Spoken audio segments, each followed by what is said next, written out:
That's not his given name in the book, is it? That's a nickname. Grimo Wormtongue. Okay, well, his last name, I guess, his dad was toxic, I guess.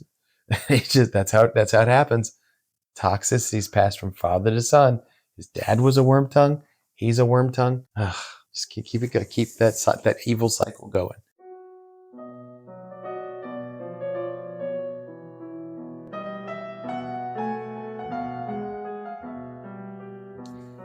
Hi, welcome back to Weatherford Daze.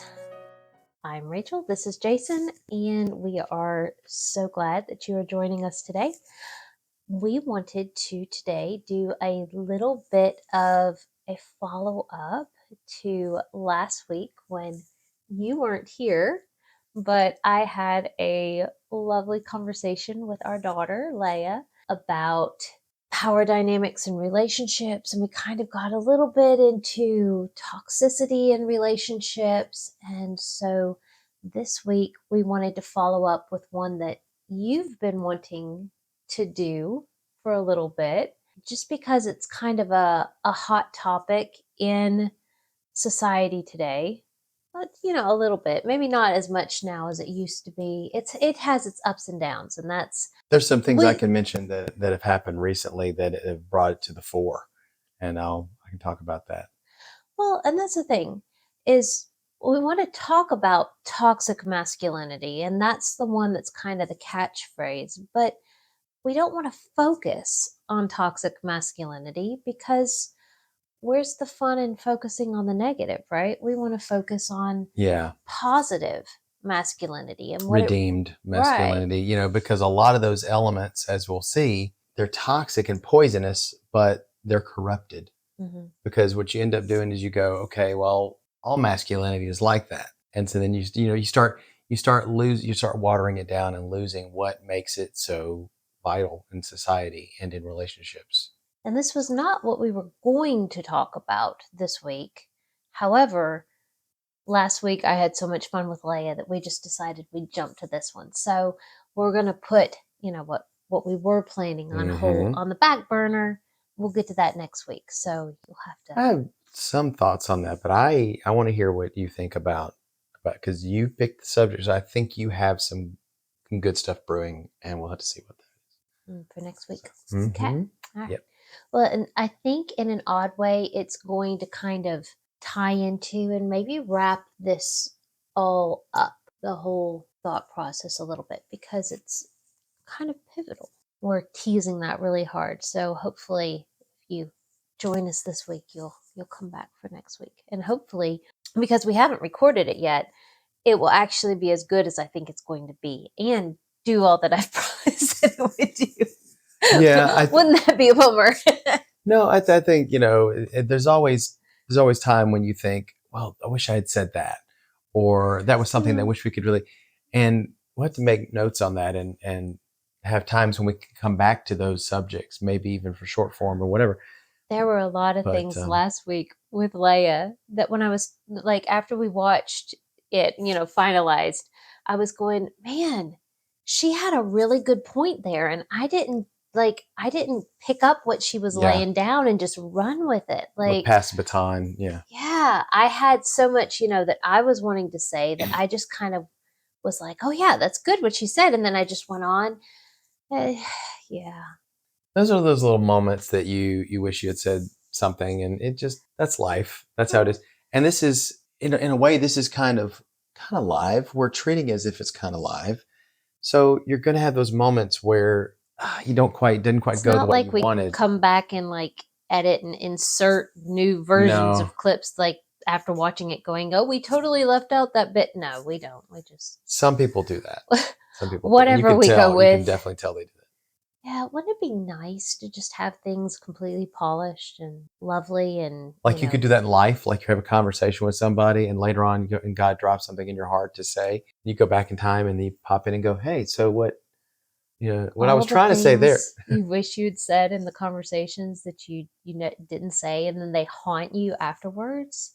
I thought that was just a woman thing to do. Is it guys don't do that, right?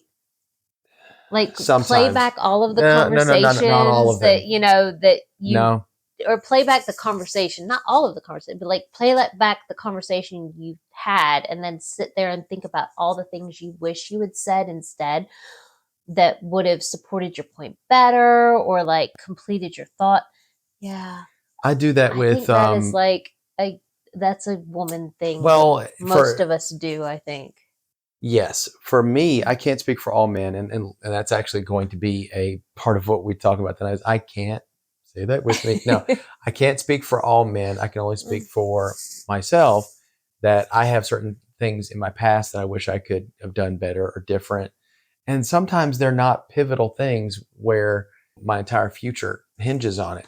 But it's those regrets that maybe you can do something with in your life, and you can kind of go, I missed the boat there, but God is God, and we're going to be all right.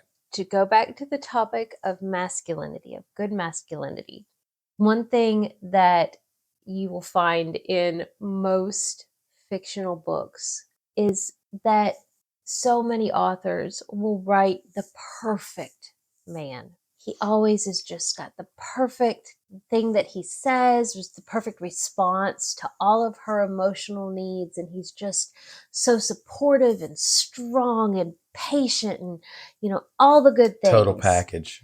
This man is just so perfect. And we sit here and we compare that to our relationships and our men and how imperfect they are and how they never have the response that just hits home. We've got to be careful of that because our men aren't written. They aren't scripted. They don't have the perfect comebacks. They don't know exactly what to say. But that doesn't mean that they're any less good. They're any less strong. They're any less masculine.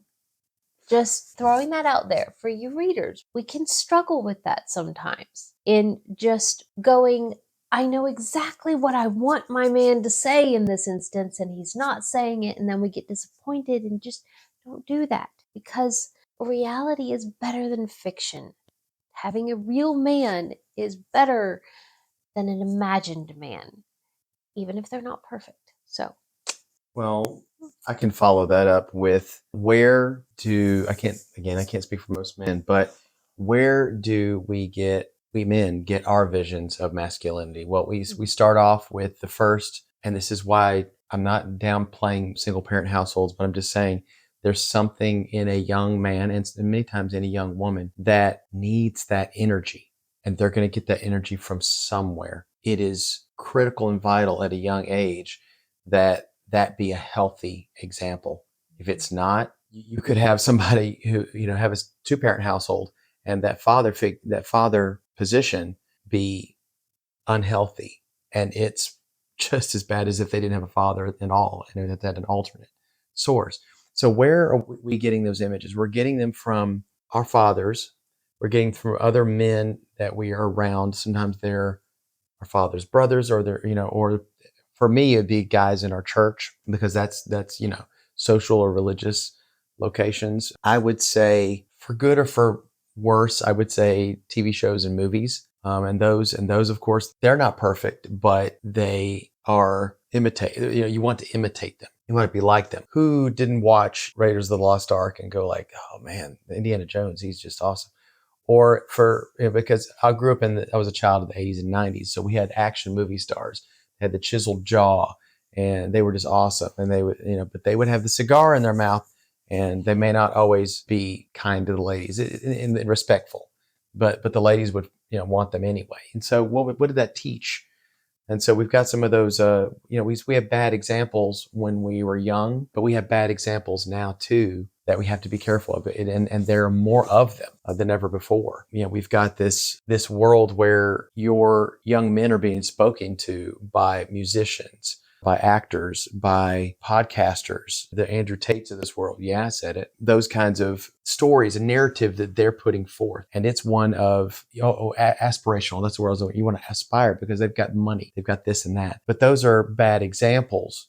And you have to be careful. What kind of examples are our young men getting? We fathers, we men can only do so much.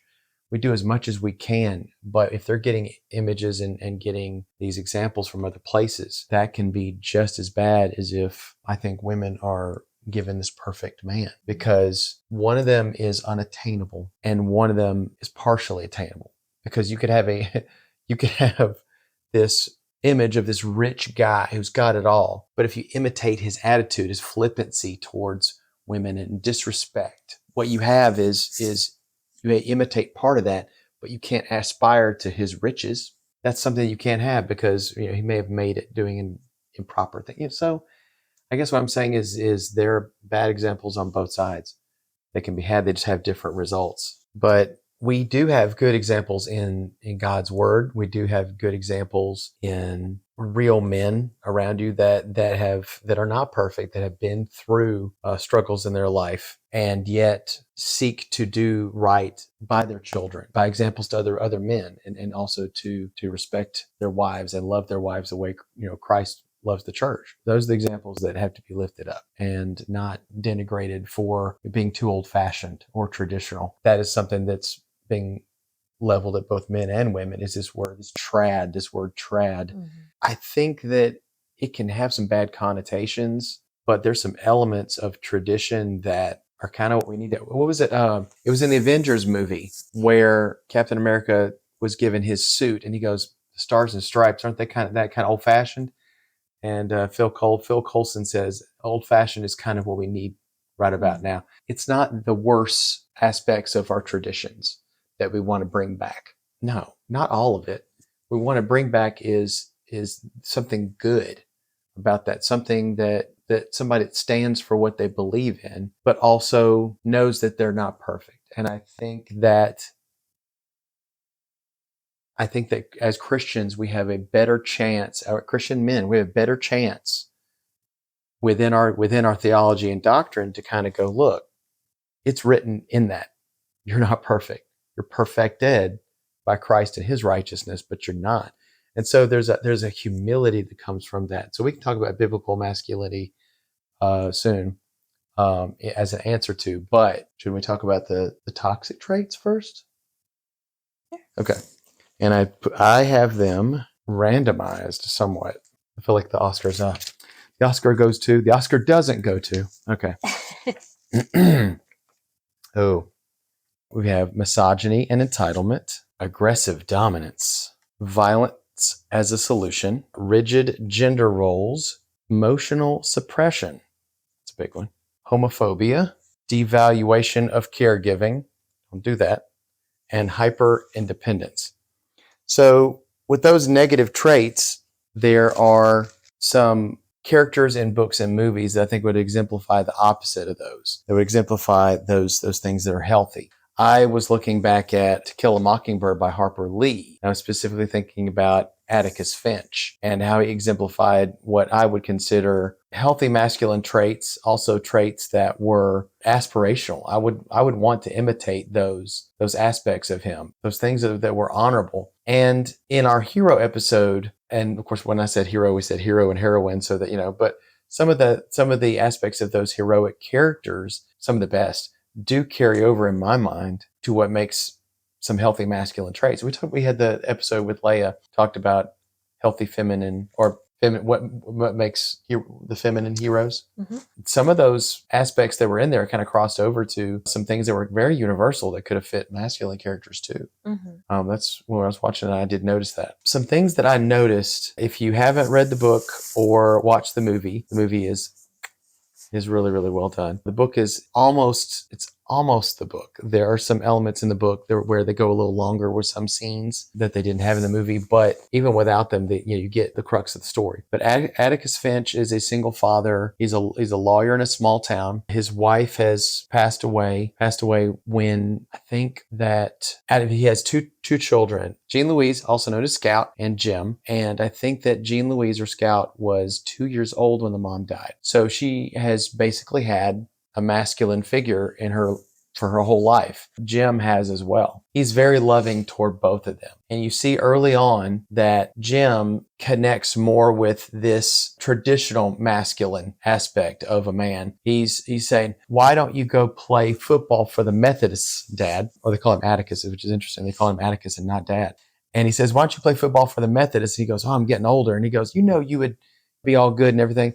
So those are those aspects that would get other people, that other people consider manly. But Jim later sees something about his father that is more about what he stands for and a man of honor. And he goes, okay, it's almost like he switches gears like all young men do and see those as the real things that are going to carry you through your life. It's not whether you played football for the Methodists, it's going to be, did you stand up for the helpless, those that need you? Specifically, the story is about Tom Robinson, and he is a Black man who is falsely accused of a terrible crime, and it is a losing game. He still tries to get him freed, even though deep down he still thinks he can do it. But he's in the 30s in the deep South. You're just like, I don't know if he can do it. But he is a man of honor. There's a scene that I can really point to where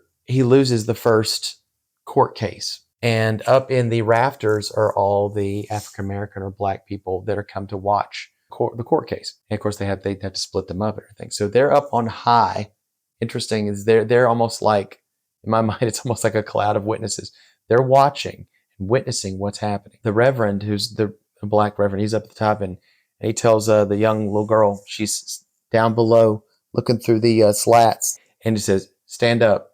Your father's passing. And that scene always makes me tear up because he's just getting his stuff together and he's walking out. He's the last one to leave the courtroom, and they're all standing, hats off, just watching him going, you did this man right, and you did us right, and you took on an almost losing battle, but you did it for what's right, even though everyone else is telling you can't do it. And there's many times when it's his force of personality, not his force of muscle, his force of violence. It is his standing up for what he believes in and not wavering and not backing down, not being violent, but just it ends up he still wins. He still wins the day in the eyes of his children. And I think that's powerful. He doesn't have to throw a punch. He could, and there's a couple times he wanted to. He got spat in the face by the accuser of this of Tom Robinson, who kind of honestly is one of the reasons why Tom is no longer with us in the story. But that's who I picked to be my example. I know I didn't do it justice. It's not easy to do that without going for a long time on it. But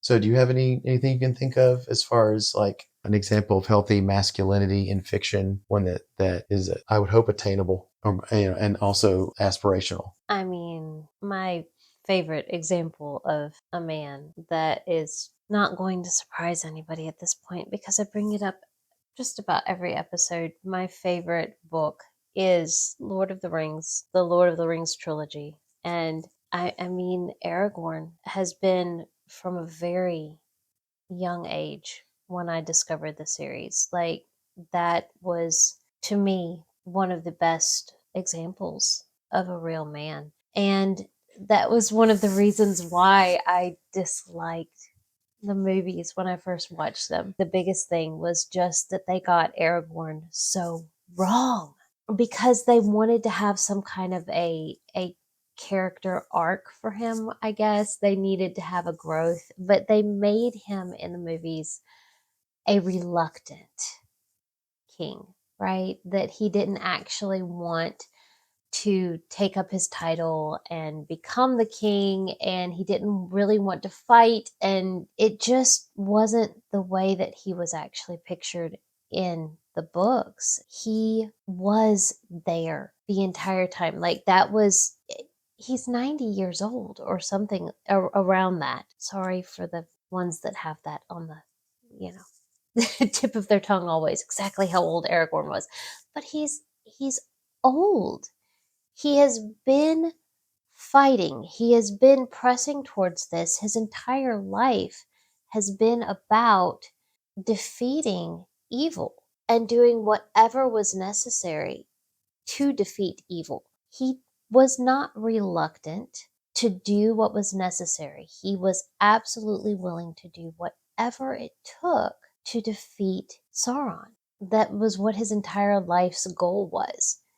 He was steady, he was strong, he was sure. There was a faithfulness to his life and to his existence that it was like, whatever you need, Aragorn's going to do it.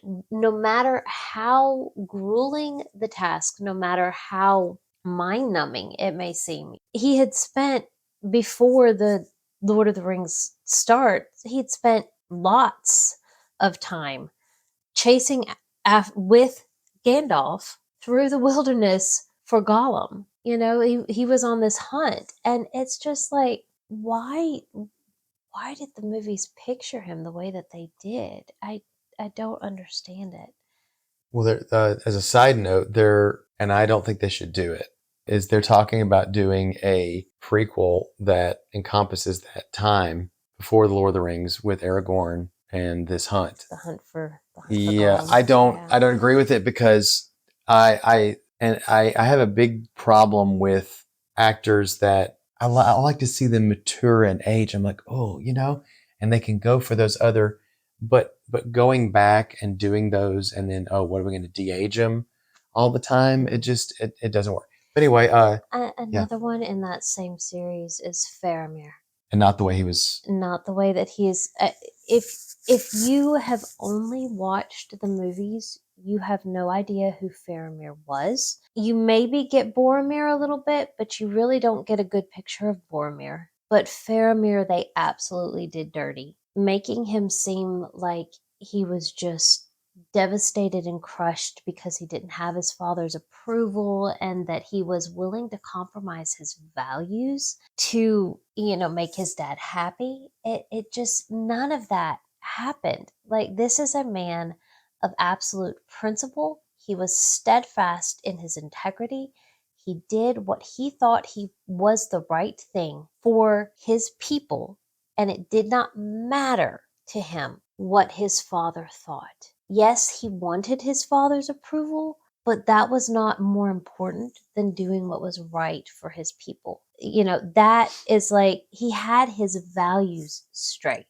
And that is, to me, that's an important part of masculinity, is knowing who the most important who the most important person is that you answer to, what your job actually is, having your priorities straight and sticking to those no matter what, not having the issue of trying to impress someone, letting you go away from your morals, right? I will tell you that as a man, I did relate, and I think a lot of men did, relating to, whether invented by the movie, whatever, change the names, whatever you want to do. But I did connect with that longing to want to be approved by your father, because your father is the one is, like I said, is your ultimate man example on this earth. If they don't judge you as being the right kind of man or real man, no matter what you do, there's a hole in your heart that can't be filled. And I felt the emotion of that. I know it's not the way the character is in the book, but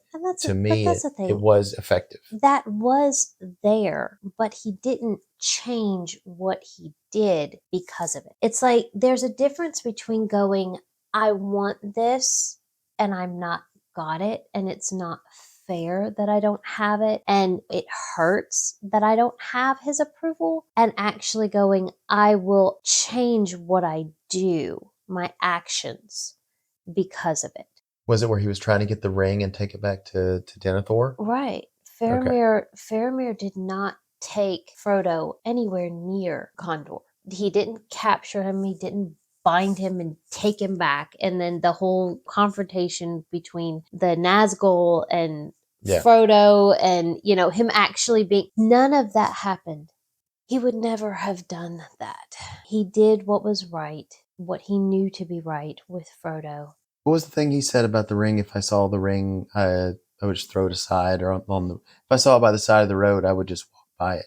Didn't Faramir say something like that? And some healthy things that I think were healthy masculine things that Aragorn did in the movie. And I really did like that he saw Boromir as a fellow kinsman, and that when Boromir finally realized, my king, it just gets you. But that's emotional stuff that the movie does. I think it still does well, even if it's not exactly the way it was in the book. But I think that's healthy. What about the way that he treated? He was very respectful to Eowyn, even though, and in fact, it may have led her on a little bit. Did that happen in the book? Aragorn leading Eowyn on? Yeah. Absolutely not. No. Well, I don't mean on purpose. I mean, he was respectful and all kinds of stuff. And remember, in the movie, her father said, "Oh, you've picked a good match," and it's like he didn't say yes. He didn't say he's into you at all.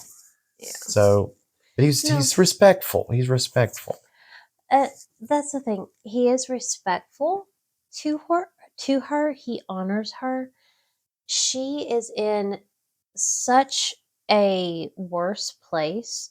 You really don't see. Well, you do see it, but I feel like you don't grasp it as much. How horrible her situation was and had been for a very long time. In the text. Yeah, I More mean, so. you see how Wormtongue treats her and how he's trying to get with her, and all the manipulation that he's had, and that he didn't just work on Theoden, he worked on Eowyn too. He feels entitled to her, so that's it. He's very unhealthy, very toxic. I mean, come on, he was born to be toxic. His name is Wormtongue. That's not his given name in the book, is it? That's a nickname. Grimo Wormtongue. Okay, well, his last name, I guess, his dad was toxic, I guess. That's how it happens. Toxicity's passed from father to son. His dad was a Wormtongue. He's a Wormtongue. Just keep it good. Keep that evil cycle going. Yeah, so I mean, there's a whole lot of examples, and a whole lot. I mean, of course, I keep going back to Lord of the Rings because that's just such a good book. But there's so many. Oh, I mean, you look at Anne of Green Gables, Matthew Cuthbert. I had a feeling you were going to that. Yeah. He's one that I've loved so much. That's, I think, my dad's favorite movie is Anne of Green Gables. Every single time we ever watched that, and we watched it several times as a kid, he would cry at the end of that every single time we watched it. Is that when Matthew passes? No.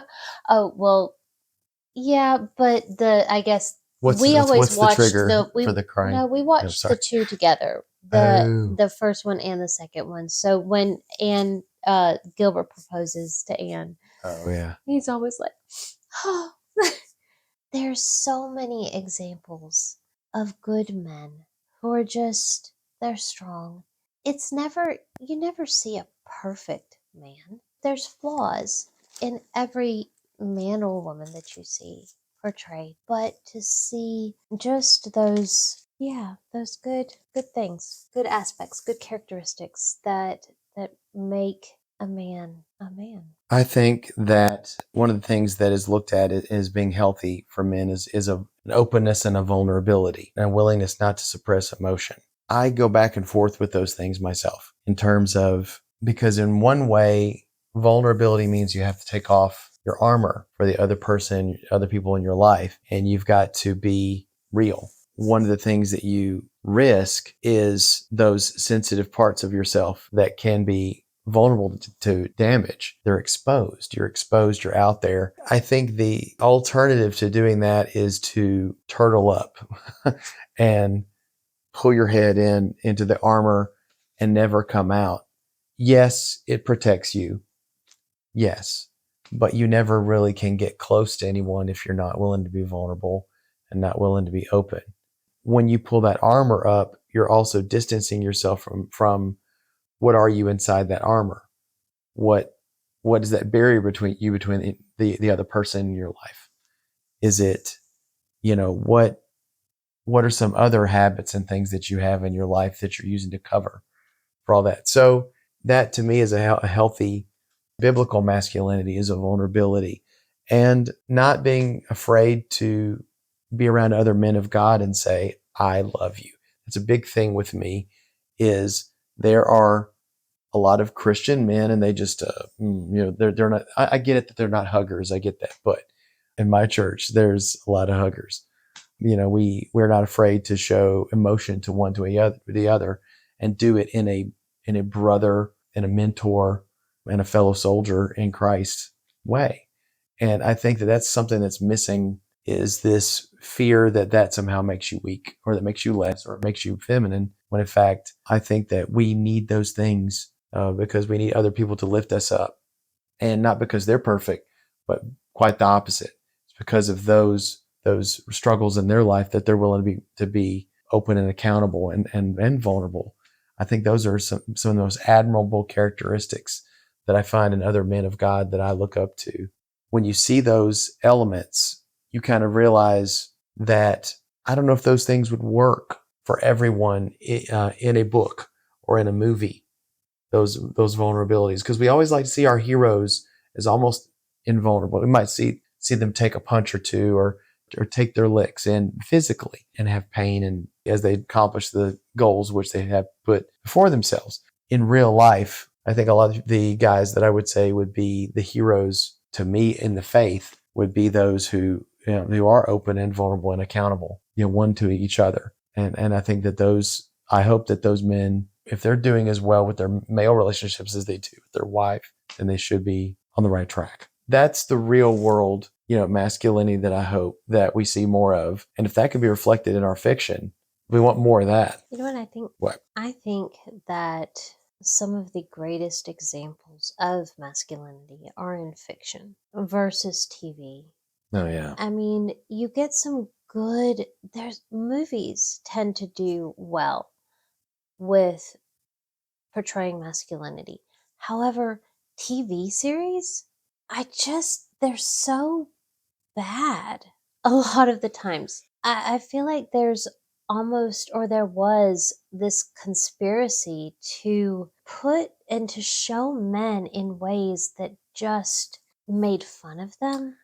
Sitcoms. Yeah, sitcoms just, I cannot think of a sitcom where a man, I mean, you've got the old ones, you've got Andy Griffith, right? But then you go My Three Sons. up, Yeah. a little bit after that, and it's just like man after man after man. You've got the women are strong and long suffering because they put up with the men, but they're just like, you look at Home Improvement. Or sometimes the guys are really disrespectful, and the wives are kind of, the guys that watch these shows are like, man, she's annoying. And then, and then he'll say something snarky and be like, well, whatever, lady. And then you're like, yeah, you're supposed to resonate with that. I think you're right. It just paints men in such a bad light. And it's done a lot of times, I think, for humor. Man children. Right. This man child kind of. You look at Everybody Loves Raymond. Yeah. How awful. Take off the laugh track and they have a terrible marriage. Yeah. Have you seen the one where they take off the laugh track off of Everybody Loves Raymond, and it looks like the cringiest, worst relationship with even his father and mother, and it looks like why would you want to be in that world? And we all know that he's not a good example of manliness or manhood or whatever you want to call it. We know His that kids he's are barely not, in the show. Yeah, we It's not know even that about he's not father. a good man. We know that he's not a good father. We know that he's not a good husband.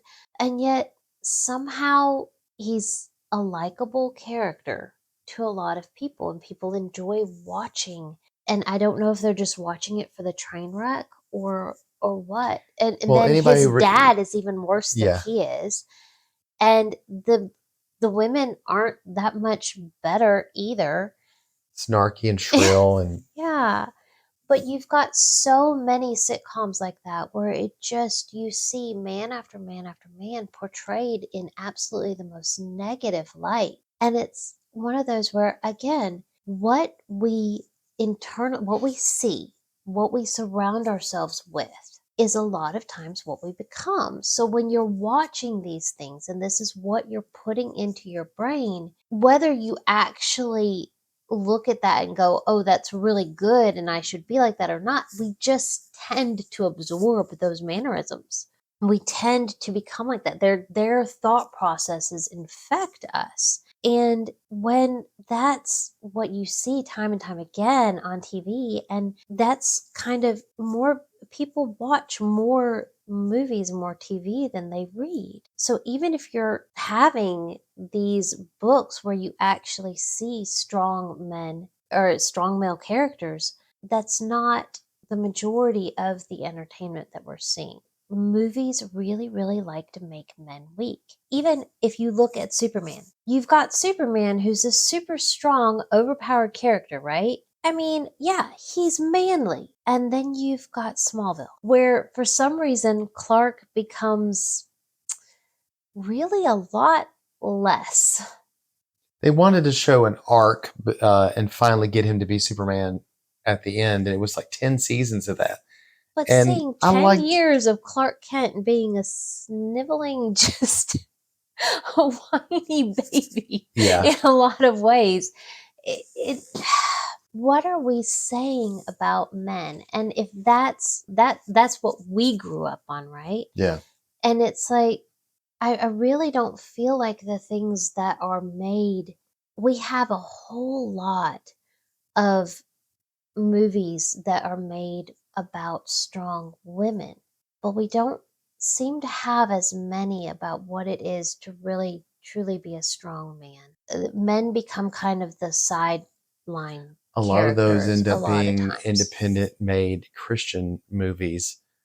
You know, Hmm. you got a movie like, I mean, was it called The Forge? I haven't seen it, but I've seen the previews for it. And it's like the whole point of that is there's a men's group that meets, and they kind of meet off on their own. They call themselves The Forge, and it's so that they can build the best masculine, biblically masculine characteristics in themselves and in younger men, and kind of pull them up and Hmm. bring them into it and kind of go, because they're treating it like a steel mill where the heat and the pressure is going to sculpt the strongest of metals. And so those movies don't get made enough. It's sad that kind of movie wouldn't be more mainstream. But a lot of the big movie production studios right now, they're going with the thing that makes the most money, and often it's with these intellectual properties that have already proved themselves, but they do go after books a lot.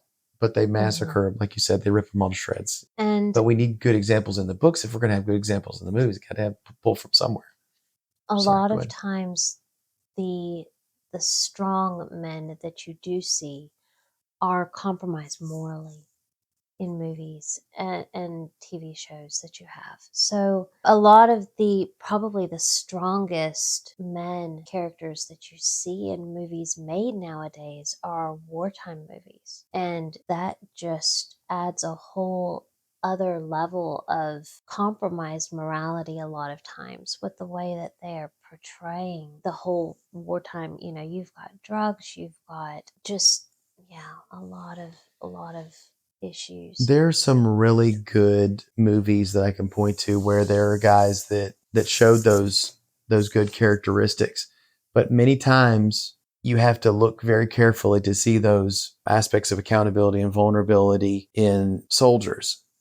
I think more so now than you used to see. You're not going to see a soldier say to another soldier, "I love you," but they're going to be like, they're going to go in and get him, and he's wounded. We're going to get him out of there. And there's ways in which these hypermasculine characters that do have those elements in them, they're not afraid to say that. They say it in other ways. Say it however you're going to say it. I think that when they show those positive elements in those kind of movies, they tend to go back to World War II and and those time frames, because we knew who the enemy was. The enemy was terrible and evil, and now war is so compromised where you don't know who the bad guys truly bad or the good guys truly what they are. So it's hard to Mm. it gets gray morality. I think though that the answer to all of this, because you're seeing a lot of negative, you're seeing a lot of just wrong portrayals of men, right?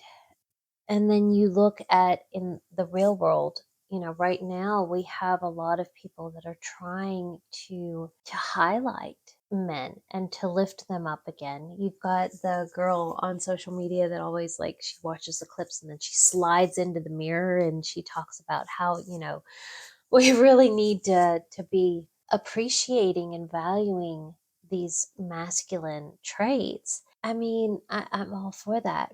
But I think that the first thing that we have to do in my mind is to call men up to integrity. Because I feel like as long as men are living in just a compromised position and they aren't living their lives with integrity, they're living their lives selfishly, they're not trying in some ways, then we're going to continue to have this problem. We need to find a way to inspire our boys, to let them know that there is a goal that is possible to attain and it's worth attaining, to live their lives by putting away sin, by chasing after righteousness, and by working hard, by being diligent, and that they are going to be honored and respected for that. Because I think that a lot of men in some ways have given up and just gone, you know what, no matter what I do, I can't win. And I don't want our boys to feel defeated before they even start. But a big part of that is going to be putting down the games and the internet and the and all of the things that just kind of consume the time, and picking up something that is actually picking up goals, picking up dreams, and going, you know what, I've got this that I'm going to shoot for, and I'm going to work to get it, and finding reward in that pursuit. Self-improvement, Hmm. letting God work on you, being able to put aside distraction. And that's even a problem for men my age, to be able to put aside distraction and not let that pull you away from something that's more eternal, that's going to have more of a impact on your family, not just in the next week, but in the year going forward. And balancing it with being able to appreciate the simple pleasures of life too. I Okay. mean, you can have both. You can have hard work, and then you can set that work down for the day and go, you know what, now I can enjoy the simple things. There is a time for that, but you have to find a balance. And to just be able to go, I can go out and mow my yard and care for my home. And there's a beauty in that simple work, in just knowing that I'm maintaining, my space in a good way, that I'm contributing to my family. Going out and working a job, it doesn't have to be the most exciting thing in the world. Whatever you're doing, do it with excellence, do it to the best of your ability, and be proud of the fact that you are accomplishing that. Just that daily getting up, going out, doing your job, coming home, eating some good food, contributing to the house, playing with your kids. That is what makes a good life for men and women. Find the people that you to love, whether that's your parents, whether that's your spouse, whether that's kids, whether that's roommates, whether that's just whoever.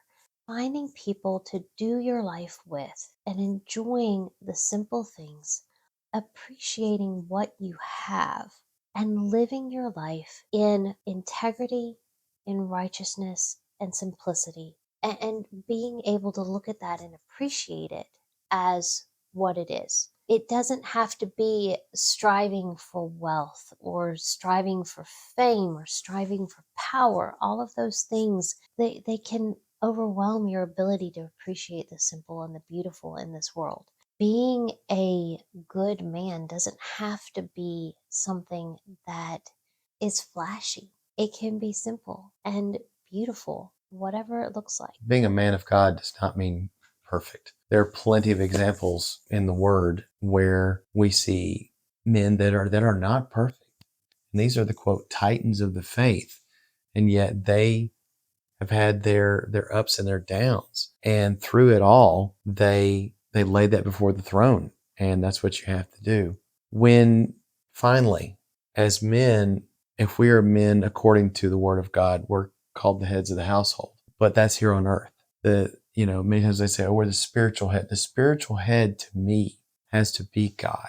And if the man is patterning his life after God, if he's becoming more and more like Christ, then and only then can he be a steward over what God has given him. And it's not just like man was given dominion over the earth.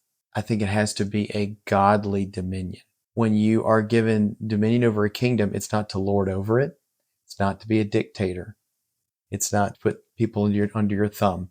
And there are many traditionalists who lost sight of that and really gave men a bad name with some of those elements. And I hope that you see being the head of the household, talking to men, see the head of the household not as a burden, and it can feel like that sometimes, but also think of it as an honor and something that you'll pick up and you'll put on, but only through God's help and through also laying that before God can you succeed. You cannot put it on and go, well, look at me. That is not going to be a Christ-like way for you to lead your family, and it's going to end in ruin. And so I think so many have taken that responsibility and turned it into a rulership, and it has caused so many relationships to crumble. And that's not what we want. We want a healthy masculinity that puts God first. If you don't do that, what do you do? What kind of relationship can you possibly have if you can't mirror that and go, let me put God first, and everything else is going to just fall. It's going to fall into place. It won't be perfect. Nothing is. But ultimately, God's will is going to be done in your household. And it'll be a mirror, it'll be mirroring what God is doing in the world, which is Christ, the head of the church, and his bride, the church. And again, I've had some good teachers. I don't know it all. I don't have it all down. I may have to watch this video again. I may watch this episode again for myself later to remind myself of some things I said. Hopefully both men and women can definitely get something from what we talked about today. That's my hope. If we suggested some things that maybe you ought to read or watch, go do that. And if you have any examples of some really healthy masculine examples, I'm all for it. Put in the comments, get in touch with us, let us know. I love that. And as you're reading or as you're watching, think about it. What are these characters and how are they being presented? Are they truly people that we want to be like? If their characteristics seep into your personality, is that going to be better or worse than who you are currently? And just maybe take a little care with that. I think a lot of times even just identifying that, well, they're not the best character might help to mitigate some of those effects. So another lesson is watch less sitcoms and watch some stuff with some more healthy examples and imperfect people. It's fine, but as long as they strive towards something better, and we're all of us imperfect, and we're all on a character arc of our own. Right. It's just, who do you want to be, and do you hang around those people? Because who you hang around not only in real life but in your entertainment affects us. It's your pattern. Yeah, that was not at all what I expected this episode to be, but hey, we surprise ourselves sometimes. Yeah, sometimes you start out thinking it's going to go one way, and then you remix it to go another way. Maybe that's a good thing. I hope you guys enjoyed hanging out with us today, and we'll see you next time. Hopefully with a little bit less scratchy voices on both of us. Oh, sorry about that. All right, thanks. See you next time.